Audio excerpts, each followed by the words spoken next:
Tulsi Gabbard is a former member of Congress from Hawaii who, from the very first day, from February 24th, when this war began, has been saying the exact same thing, which is the stakes are very high here. Maybe we should acknowledge that before we proceed heedlessly forward. We're honored to have her join us again tonight. Congresswoman, thank you so much for coming on.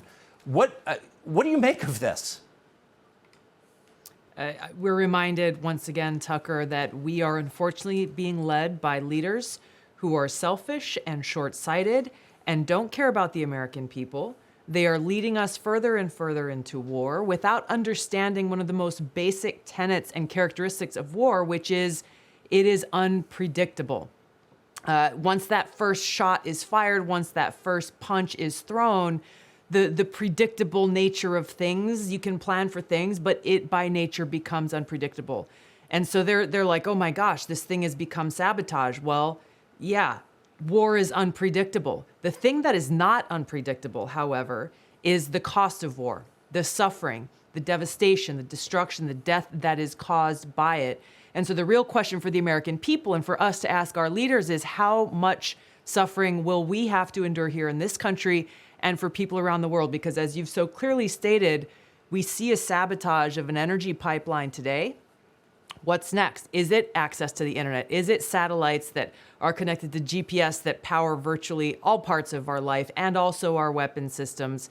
Go on down the line and we end up with this potential nuclear outcome.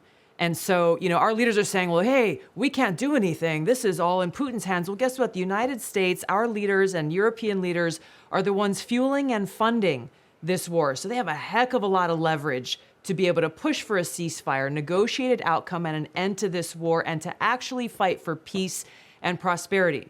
And we need to know that if they're not doing that, and they aren't right now, then what they are doing is pushing for more destruction, more war, and therefore a lack of peace and prosperity and more suffering for us and people around the world. If it turns out that the Biden administration actually blew up a natural gas pipeline or okayed someone else's sabotage of that pipeline, shouldn't there be a federal law that prevents them from lecturing the rest of us about climate change ever again? I don't have the evidence of who was responsible for this. There will be consequences if that is ever found out. But we have the reality of what we're dealing with right before us today, which is if we continue down this path, we may end up with a nuclear holocaust. And so for us and for millions of people around the world, what are we going to do about it? We've got to call on our leaders to actually take a stand and fight for peace, fight for prosperity, fight for our future. Yeah, I mean, you kind of like your kids to be able to grow up and stuff like that. Exactly. Tulsi Gabbard. Stuff like that. Yeah, stuff like that. I appreciate you coming on. As always, thank you.